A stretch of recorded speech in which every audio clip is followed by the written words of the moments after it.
Hello అండి, welcome to my channel Suma cooking. నా స్టైల్లో చేపల ఫ్రై ఎలా ప్రిపేర్ చేస్తానో చూపించేస్తానండి. చాలా క్రిస్పీగా టేస్టీగా ఉంటుంది. ఇక్కడైతే నేను చేపల్ని తీసుకొని కట్ చేపిచ్చేసుకొచ్చాక శుభ్రంగా కడిగేసుకున్నానండి.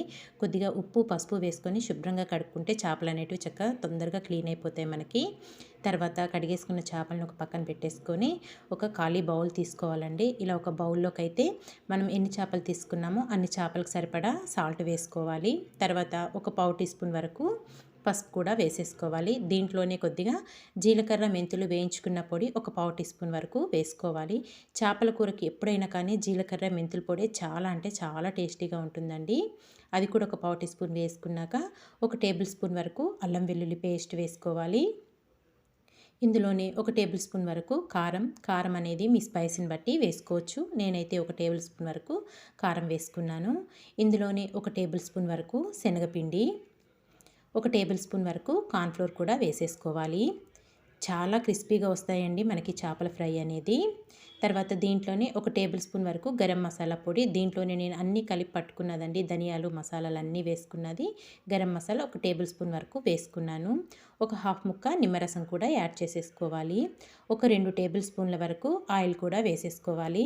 ఇలా వేసేసుకున్నాక ఇదంతా బాగా మిక్స్ చేసేసుకోవాలండి. మనము చేపల ఫ్రై కానీ చేపల కూర వండుకుంటాం కదండి, అన్నీ కలిపి పెడతాం కదా.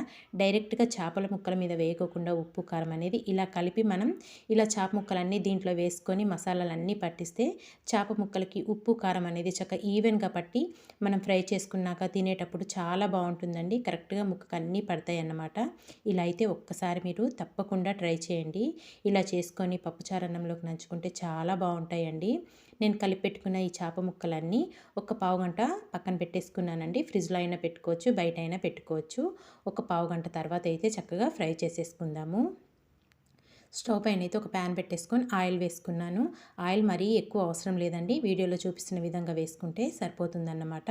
ఆయిల్ బాగా వేడయ్యాక స్టవ్ని కొంచెం సిమ్లో పెట్టేసుకొని మనం కలిపి పెట్టుకున్న చేప ముక్కల్ని ఒక్కొక్కటిగా వేసేసుకోవాలి. ఎన్ని పడతాయో అన్ని వేసుకొని చక్కగా డీప్ ఫ్రై చేసుకోవాలండి. చూసారు కదా, ఒక పక్క అయితే చక్కగా ఫ్రై అయిపోయినాయి. వీటిని ఇప్పుడు రిటర్న్ చేసేసుకుందాము. చాలా ఫాస్ట్గా అయిపోతాయి. నిజంగా అండి, చాలా అంటే చాలా క్రిస్పీగా ఉంటాయి.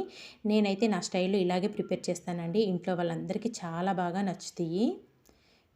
ఒక పక్క చక్కగా ఫ్రై అయిపోయినాయి అన్నీ, ఇంకో పక్క అయితే తిప్పేసుకుంటున్నాను. ఇంకో పక్క కూడా మంచి గోల్డెన్ రంగు వచ్చేదాకా ఫ్రై చేసుకోవాలి. ఇక్కడ చేప ముక్కలు చక్కగా ఫ్రై అయిపోయినాయండి. చూసారు కదా, చూస్తుంటే నోరు ఊరిపోతుంది కదండి. తప్పకుండా మీరు కూడా ఇలా అయితే ట్రై చేయండి. వేయించుకున్న చేప ముక్కలన్నింటినీ ఒక ప్లేట్లోకి అయితే పెట్టేసుకున్నానండి. ఇలా పెట్టుకొని ఉల్లిపాయ నిమ్మకాయతోనైతే చక్కగా సర్వ్ చేసుకున్నాను. ఇంతే అండి. మిగతా ముక్కల్ని కూడా ఇలాగే డీప్ ఫ్రై చేసుకొని చక్కగా సర్వ్ చేసేసుకుంటే ఎంతో టేస్టీగా నా స్టైల్లో చేపల ఫ్రై అయితే రెడీ అయిపోయిందండి. చూసారు కదా, పైన క్రిస్పీగా లోపల సాఫ్ట్గా చాలా బాగుంటుంది. తప్పకుండా మీరు కూడా ఒక్కసారి ఇలా ట్రై చేసి ఎలా వచ్చిందో నాకు కామెంట్ చేసేయండి. థ్యాంక్ యూ ఫర్ వాచింగ్ అండి. Bye bye.